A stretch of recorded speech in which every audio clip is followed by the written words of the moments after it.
With MLB The Show 21 less than a month away, I am starting to prep for Diamond Dynasty. In today's video, I want to talk to you about the top 10 players to invest in this season for Diamond Dynasty and MLB The Show 21. I've been playing Diamond Dynasty since MLB 16, which is when I consider the first full year of Diamond Dynasty, so I'm familiar with how SDS upgrades cards and who their favorite players are to upgrade. Every year they have certain players who are their favorites.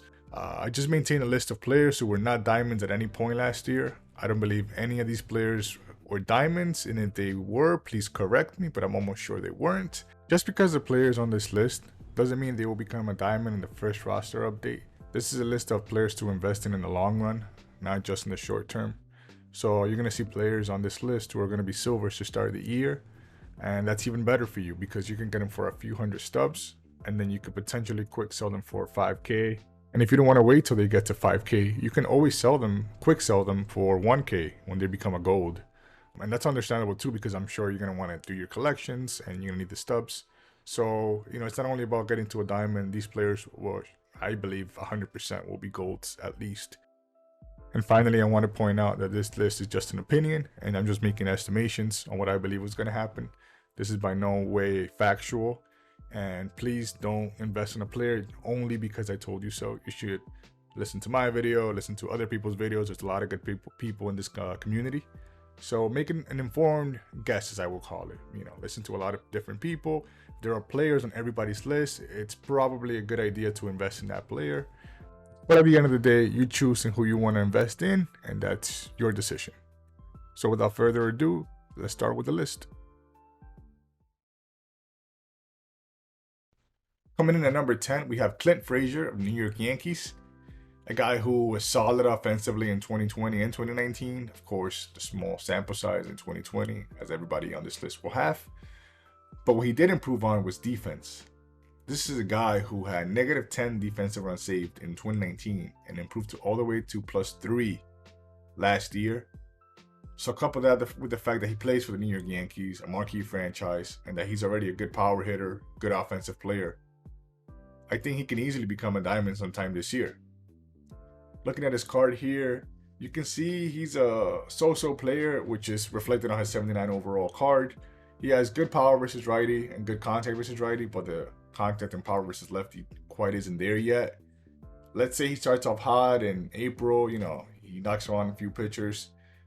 They can certainly improve his hitting a little more, but I'm interested in seeing how his fielding starts off the year. If he starts off at an 80 again, maybe an 85, then he won't need that much hitting, honestly, and we know what a good hitter he can be. So I think you should consider Clint Frazier for the year, at least consider him for a gold, because I'm pretty sure he's going to start as a silver in 2021. So if you have some stuff lying around, invest a few in Clint Frazier. Coming in at number 9 is the Phillies' powerful slugger, Rhys Hoskins. Taking a look at his offensive stats in 2020, you can see that in the small sample size, Hoskins was actually a tremendous hitter, as evident by his 139 OPS plus and his underlying metrics, which all show him to be an above average to elite hitter.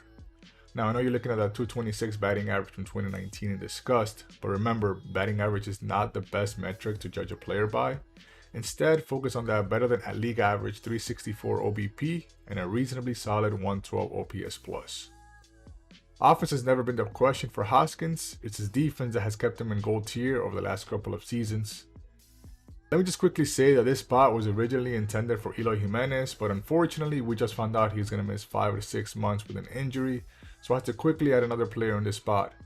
I was actually on the fence about adding Hoskins to the list anyway, so when Eloy went down, I just moved Hoskins to his spot. Taking a look at Hoskins' card from last year, you can see a pretty balanced hitter, except for the contact versus right. The fielding isn't even that terrible, to be honest, for a first baseman. And of course, he has almost no speed, which is not uncommon for a first baseman in this game. Boom. Roasted. The thing is, Hoskins is such a good hitter that if he comes out of the gate hot, I can see an increase to his power rather quickly, which is the most important stat for first baseman.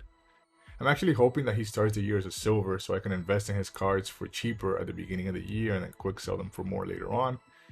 If we're lucky though, we'll hopefully get a flashback version of his Player of the Month card from MLB The Show 17, which is one of my favorite cards in the history of Diamond Dynasty.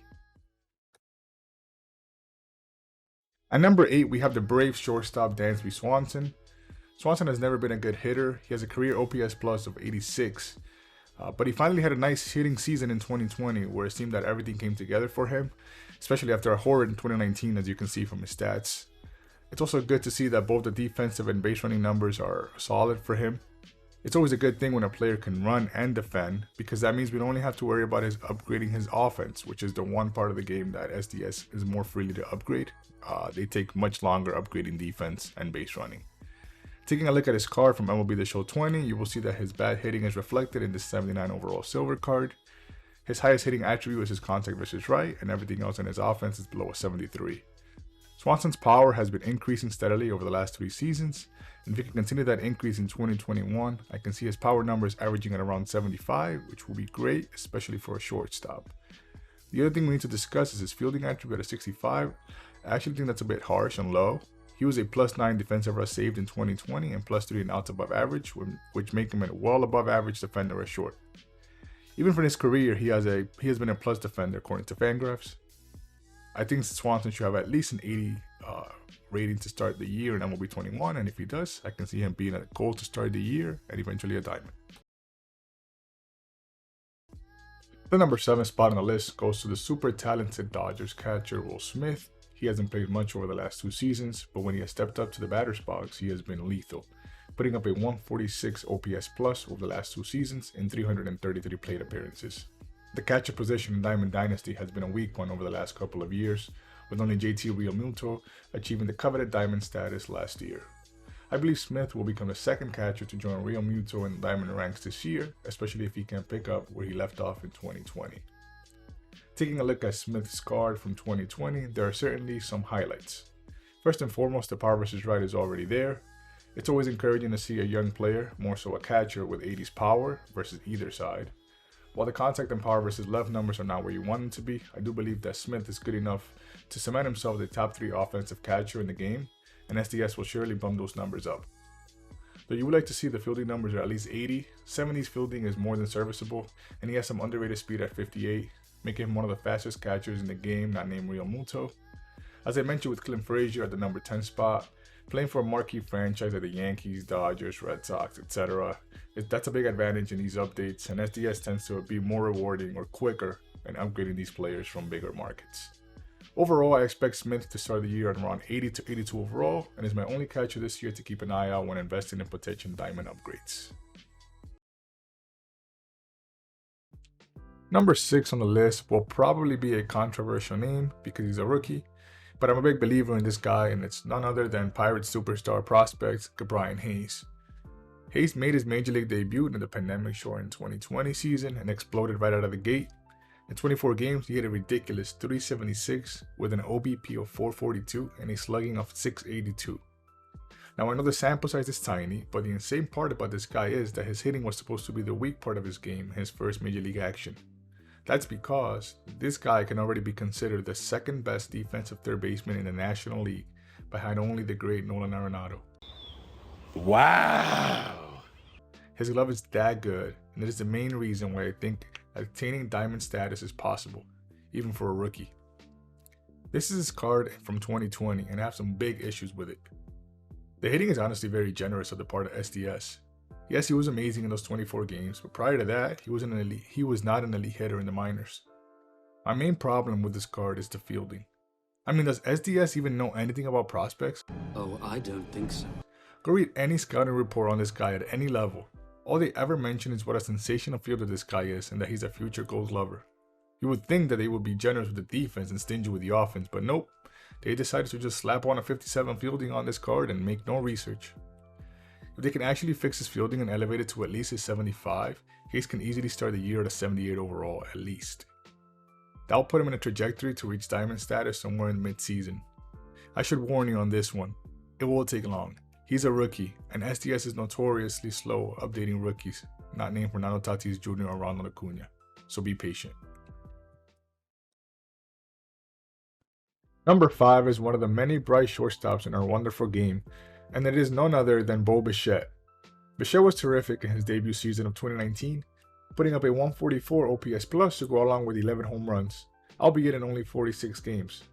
While he didn't prove to be as exceptional in his sophomore season, he still put better than average numbers, including an OPS plus of 127. Once again, however, he was limited to 29 out of a possible 60 games. I'm willing to forgive the missed games in 2020, as it was a very unusual year for every human being on this planet. Taking a look at Bichette's card from 2020, you'll find a very even hitting card. These are very good attributes for a shortstop, and honestly, even if they don't touch any of his hitting stats going into 21, he can still attain diamond status. The main thing holding Bichette back from that elusive diamond is the fielding. You'll want to see the fielding attribute at least a 75, but the arm strength is what really kills his chances. Arm strength is a very important attribute for shortstops when calculating overalls in the show, and Bichette has one of the worst arm ratings in Diamond Dynasty. However, Bichette does rate as a plus defender by both Fangraphs and Baseball Savant, so there is a chance that he increases fielding in 21, and if we're lucky, they can maybe bring up his arm strength to the high 50s at worst. If they do, and he carries his hot spring training numbers into the season, I can absolutely see Bichette reaching diamond within the first month or two of the season.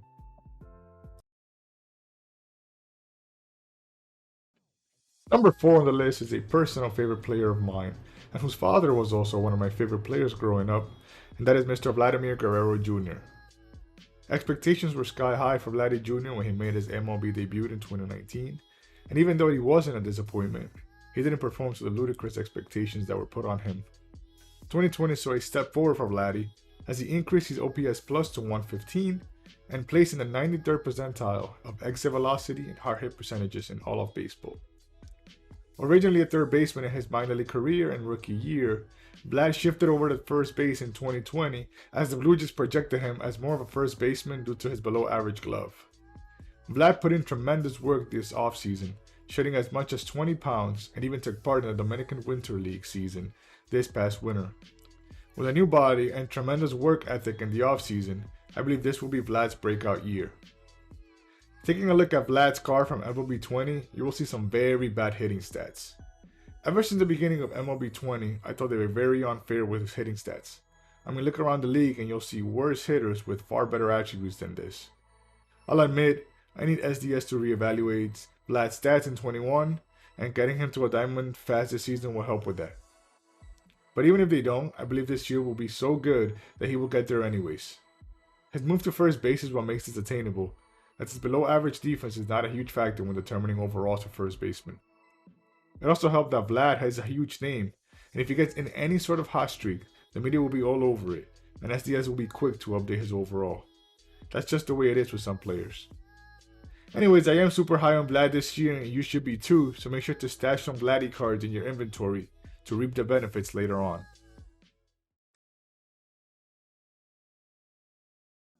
We now enter the top 3, and we have the always underrated Ozzie Albies from the Atlanta Braves at number 3.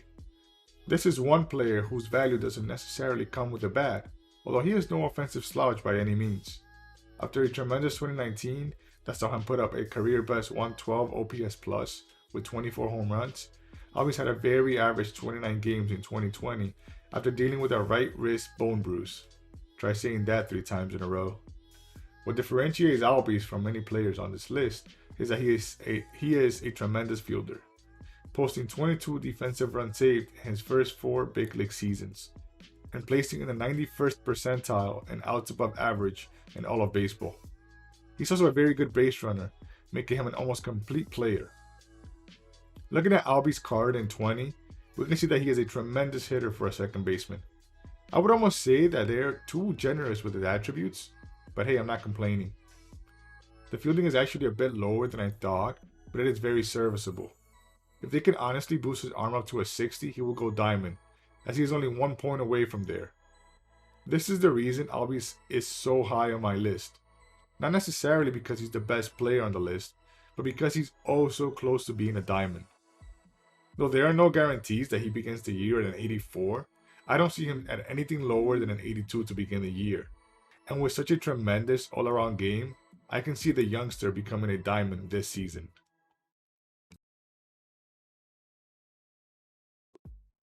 Number 2 on our list is a player who has the skills to be a diamond already, but who has not been able to stay healthy to show his true potential, and that is two-way player Shohei Otani. Otani needs no introduction to the world, as he came over from Japan to wow us all with his ability to hit and pitch. Unfortunately, injuries have robbed us of watching Otani pitch, as he has only been able to toss 53 innings since 2018. Otani is back in camp and seems to finally be healthy enough to pitch again. Though his spring starts have not gone to plan so far, I'm not worried just yet, as Otani's stuff is too electric to fail. Otani is a right fielder in MLB 20, as he did not pitch last season. It will be interesting to see what SDS does to his card once he starts accumulating innings. Will they make two Otani cards, a pitcher and a hitter? Or will they move him to pitcher and carry his hitting attributes from his right fielder card? This is the reason Otani is number 2 on my list. He is the only player in Diamond Dynasty that has 2 ways of becoming a diamond. Besides Babe Ruth, of course. If he starts pitching well, but the hitting isn't there, that's fine. His pitching can carry him to a diamond. If the pitching starts off rough, but he's raking at the plate, that's okay too. If he's hitting bombs, SDS will be quick with the upgrades. This is a unique situation that I am willing to take advantage of. Otani is a dual threat that needs to be a main part of your investment this upcoming season.